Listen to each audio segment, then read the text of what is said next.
voy a presentar sobre el origen de la psicología y su evolución a través del tiempo. La filosofía es la madre de todas las ciencias, siendo la psicología parte de ella hasta independizarse alrededor de 1879 con el nacimiento de la psicofísica. Su significado literal es psique logos.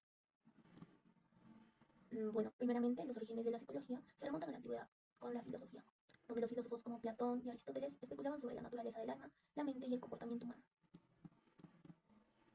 Desprendida la filosofía a partir del siglo XVIII a raíz de las doctrinas filosóficas del empirismo, empezó a comprender la conducta humana como una serie de estímulos y respuestas determinadas por nuestra propia biología. La fundación de la psicología moderna. En un laboratorio con Wilhelm Wundt realizó experimentos de psicofísica. A finales del siglo XIX, Wilhelm Wundt estableció el primer laboratorio de psicología en Leipzig, Alemania, marcando el inicio de la psicología como una disciplina científica. Luego, con el paso del tiempo, el estructuralismo y funcionalismo se dio cuando dos científicos debatieron sobre la estructura de la mente. Esto fue liderado por Edward Titchener, se centraba en descomponer la experiencia en elementos básicos. Mientras tanto, el funcionalismo, promovido por William James, se interesaba en cómo la mente se adapta al ambiente. Siguiendo con esta línea de tiempo, el psicoanálisis de Freud fue cuando él escuchó a un paciente por primera vez en un consultorio. Él desarrolló el psicoanálisis enfocándose en los procesos inconscientes y cómo todos estos afectan en el comportamiento humano.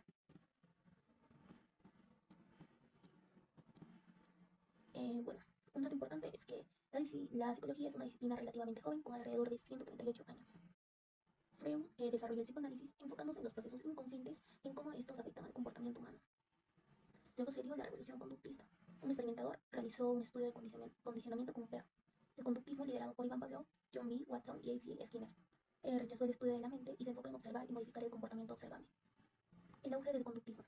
Un cerebro con señales neuronales activas, surgió el cognitivismo, que revivió el interés en los procesos mentales internos, como la percepción, la memoria y el pensamiento. La psicología contemporánea. Un grupo diverso de psicólogos discutieron temas actuales. La psicología actual es una disciplina diversa, que abarca múltiples enfoques, incluyendo la psicología clínica, la social, la cognitiva, la evolutiva, entre otras, y se aplica en una amplia gama de campos y contextos. Es por eso que en la actualidad es muy importante la psicología en todo el campo de la sociedad. Muchas gracias.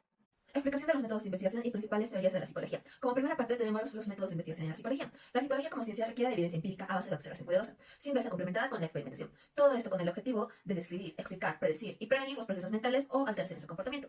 Dentro de esto tenemos 5 tipos de investigación. Como primera parte tenemos la investigación natural.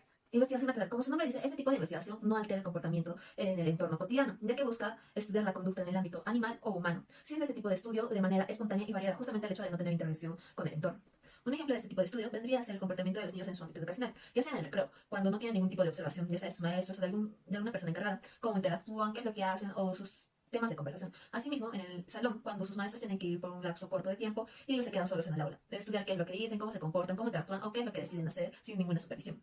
Como segundo tipo de método de estudio tenemos el estudio de caso. En este método se necesita la descripción detallada de uno o varios individuos. Se caracteriza por emplear procesos de búsqueda e indagación. Recoge información de un retrato detallado y a profundidad del individuo que se está estudiando. Por lo general, este tipo de estudio emplea información de la vida real y se emplea la información, se recoge la información mediante entrevistas, pruebas psicológicas o test. El estudio de caso es considerado un método de investigación cualitativo, ya que este mismo se basa en el estudio exhaustivo de un fenómeno y no al análisis estadístico de datos ya existentes. Lo más común es que este tipo de estudio se realiza para elaborar una serie de hipótesis sobre un tema específico. Un ejemplo de estudio de caso vendría a ser la investigación del impacto del estrés postraumático en una persona que pasó por situaciones muy traumáticas, afectadas por la guerra. Para esto se busca una persona que fue afectada por la guerra y que tenga un diagnóstico de estrés postraumático, proporcionándole pruebas y test para evaluar los síntomas y comportamiento, para después realizar una entrevista clínica para conseguir información detallada del estrés de la persona estudiada y sus síntomas de manera detallada. Posteriormente, se analizarán los datos de los resultados de las pruebas y los test realizados para identificar la gravedad del caso. Asimismo, se creará un plan de tratamiento con base a los resultados analizados y evaluados. Por último, se dará comienzo al tratamiento y su seguimiento. Como tercer método de estudio tenemos la encuesta. En este método se plantea una serie de preguntas de manera predeterminada. Estas generan una cantidad de información relevante, a costo mucho más bajo. Las preguntas deben ser de manera clara y concisa, sin ningún tipo de ambigüedad. Y los encuestados deben de responder de manera clara y al mismo tiempo concisa. Todo esto para la mayor precisión de los datos en el estudio. Un ejemplo de este tipo de estudios serían las encuestas realizadas en el ámbito político. Cuando se realizan encuestas si la población está de acuerdo con el tipo de gobierno, con las leyes que se están sacando y con todo eso en general. Como cuarto tipo de método de investigación se tiene la investigación correlacional. En este tipo se tienen dos variables, la variable A y la variable B. Se evalúa la relación entre estas dos sin intervención de una variable extraña. Por ende, es un método experimental. Un ejemplo de este tipo de método correlacional sería el ámbito académico, en cómo se relaciona el tiempo de estudio y el rendimiento académico de los estudiantes. Como quinto y último método de investigación se tiene la investigación experimental. En este tipo de método se utiliza la variable independiente y la variable independiente, esto con fines de comparación y conclusión en las variedades en las que se está estudiando. La variable independiente, esta variable puede ser manipulada por la persona que realiza el estudio, puede ser de manera indirecta o por selección, siendo esto importante ya que determina si se utiliza el método experimental que vendría a ser directo o de manera indirecta. Variable dependiente, esta variable es utilizada para medir y comprobar la manipulación de la variable independiente. ¿Tiene efecto o no tiene efecto? Un ejemplo de método de investigación experimental vendría a ser el efecto que tiene la música en el estado de ánimo, siendo así la variable independiente la exposición a la música y la variable dependiente del estado de ánimo de los participantes en el estudio. Como segunda parte tenemos las principales teorías de la psicología. Tenemos la teoría del estructuralismo, dada así por Edward Titchener y Wilhelm Wundt. Esta corriente nos habla sobre las funciones básicas de la psique y su integración en las estructuras fisiológicas del sistema nervioso. También habla de que la psicología tiene como objetivo descubrir los elementos básicos de la conciencia y el modo en el que interactúa para crear procesos mentales. La mente humana, al tener un sistema tan complejo, se puede reducir en partes aisladas, por medio de la técnica de análisis dada de la naturaleza simple, lo cual consiste en la observación de las respuestas producidas por los individuos. Como segunda teoría tenemos la teoría Helsgard, dada así por Wolfgang Koller. La palabra Helsgard viene del alemán, en el cual en nuestro idioma podemos traducir como forma. También se le llama a esta teoría como psicología de la forma. En esta misma teoría psicodinámica, que se basa en las experiencias personales vividas en el momento, en la cual se basa en la percepción y la manera en la que se encuentran soluciones. Eso da a conocer que al ver una imagen o parte de ella, los seres humanos somos capaces de crear una imagen global en torno a la mitad de la imagen que se nos ha mostrado. Dando así la percepción del ser humano puede desarrollarse de una forma autónoma y libre. Como tercera teoría tenemos a la teoría del funcionalismo, dada así por Charles Darwin y William James. Esta teoría se basa en el estudio del funcionamiento del cerebro y los procesos mentales, es decir, en las funciones psicológicas que se llevan a cabo dentro de la mente, dando la importancia al contexto en el que se desarrolla el individuo, teniendo en cuenta que los procesos mentales se llevan a cabo según un desarrollo continuo y organizado. Se emplea el método de la introspección, desde una perspectiva mentalista. Se tenía interés en cómo funcionaba el ser humano para después encontrar una solución de los problemas cotidianos y específicos. Como cuarta teoría tenemos la teoría del psicoanálisis, dada así por Sigmund Freud. En esta teoría se basa en la idea de los pensamientos y emociones que forman parte del comportamiento. Okay. Vamos a hablar acerca de la ética de la investigación y la práctica psicológica. La investigación tiene el potencial de infringir los derechos del participante. Cabe esperar que los psicólogos se adhieren a un conjunto de éticas estrictas para buscar proteger a los participantes. Dentro de las éticas tenemos, por ejemplo, la protección de los participantes de daños físicos y mentales. O sea, los investigadores deben asegurarse de que los beneficios superen los posibles riesgos y también tomar medidas para minimizar los posibles daños. Tenemos el derecho a la privacidad respecto a su conducta. Esto implica mantener, proteger la identidad del paciente y también mantener en anonimato los resultados del paciente. O sea, los resultados de la investigación mantenerlos en anonimato por seguridad del paciente.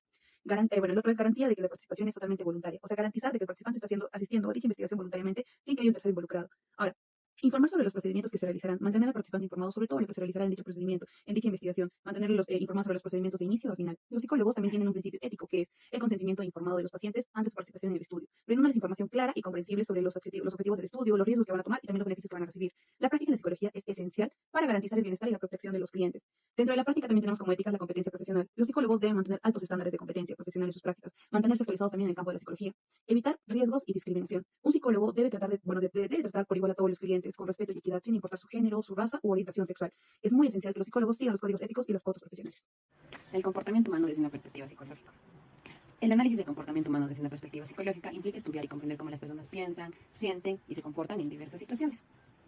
La psicología cognitiva. Esta se centra en cómo las personas procesan la información, toman decisiones, resuelven problemas y forman creencias. Examina procesos mentales como la percepción, la atención, la memoria, el lenguaje, el razonamiento y cómo estos procesos influyen en el comportamiento humano. La psicología emocional estudia cómo se originan, se expresan y se regulan emociones, así como su impacto en el pensamiento y en el comportamiento. Se investigan temas como la empatía, la inteligencia emocional, el estrés y la salud mental. La psicología de desarrollo. Este estudia cómo se desarrollan las habilidades cognitivas, emocionales y sociales desde la infancia hasta la edad adulta, y cómo estos factores genéticos y ambientales y sociales influyen en el proceso. La psicología de la personalidad. Esta se centra en comprender las características individuales, conscientes en el comportamiento, los pensamientos y las emociones de las personas. La psicología social. Estudia el comportamiento humano en la sociedad y analiza los procesos sociales, así como las relaciones interpersonales que influyen en el comportamiento de las personas y la formación de su personalidad. La psicología emocional, motivacional. Esta se centra en entender los procesos que impulsan el comportamiento humano y en la búsqueda de metas. El comportamiento humano desde una perspectiva psicológica. El análisis del comportamiento. La psicología en Latinoamérica, Perú y la Universidad Continental. Bueno, ¿cómo puede la psicología en Latinoamérica transformar las narrativas, tradiciones y abordar de manera más efectiva las inequidades sociales y los desafíos de la salud mental en la región? Bueno, vamos a empezar con sería la contextualización de la psicología en Latinoamérica. Bueno, refleja la diversidad cultural y aborda no solo la mente o el comportamiento humano, sino que también la realidad socioeconómica, política y culturales.